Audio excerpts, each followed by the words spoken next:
আমি দোষী, আমার কথা, আমি দোষ করলে আমি দোষ স্বীকার করতে রাজি আছি। সে মদ খেয়ে মাতলামো করবে আর এটা মেনে নিতে হবে, নো ওয়ে। এই যে পুলিশ আসছে, কলিং বেল বাজে, দরজা আমি এখন খুলবো।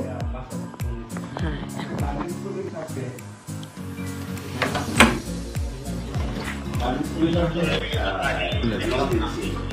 জি আমি আপনাকে ফোন করছিলাম, আপনাদের ফোন করছিলাম।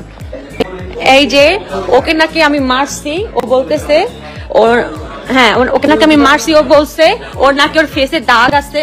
সেই দাগটা কোথায়, দাগটা কোথায়? এই যে মদ, এই যে মদ, এই যে বিড়ির অবস্থা, এই যে ফোনে কাকে কি বলতেছে দেখেন, এই নাটক। হ্যাঁ এই দেখেন পুলিশ নিয়ে যাইতেছে, তাকে মারলে নাকি তার সাথে দাগ থাকবে না। না ভাইয়া এক সেকেন্ড আমাকে বলতে হবে, আমাকে বলে যেতে হবে। আপনারা যাওয়ার পরে এসে আমার সাথে মারামারি করবে তা কিন্তু হবে না, ও আসতে পারবে না বাসায়।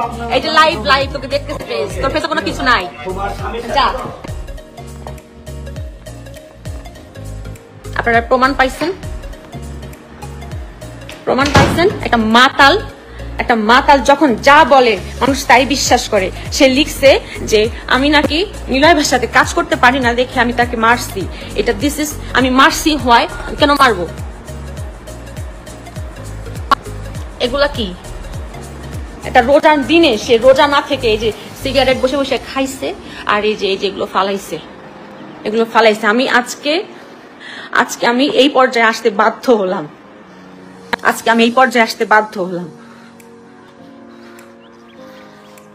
আমি বারবার বলতেছি আমি এখন ঘুমোবো, আমার সকালবেলা শুটিং আছে, আমার ঘুম থেকে উঠতে হবে, এরকম করো না।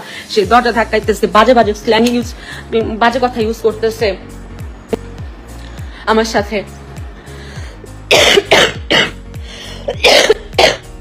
আমি দরজা দিয়ে বসা, আমি কেন দরজা খুললাম না? সে রাগ করে স্ট্যাটাস দিচ্ছে, সে রাগ করে ভিডিও ছবি ছাড়তেছে।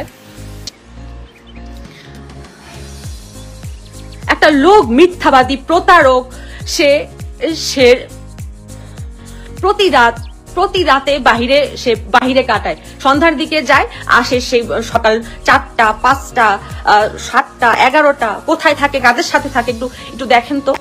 কোন জুয়াখোরদের সাথে মিশে, জুয়া খেলে টাকা হারায় আসে, কার সাথে যে ঘুমায় থাকে। আমি কিভাবে মেনে নেবো এগুলো? তাও তো কখন আমি স্ট্যাটাস দিয়ে নিয়ে লাইভে আসি নাই।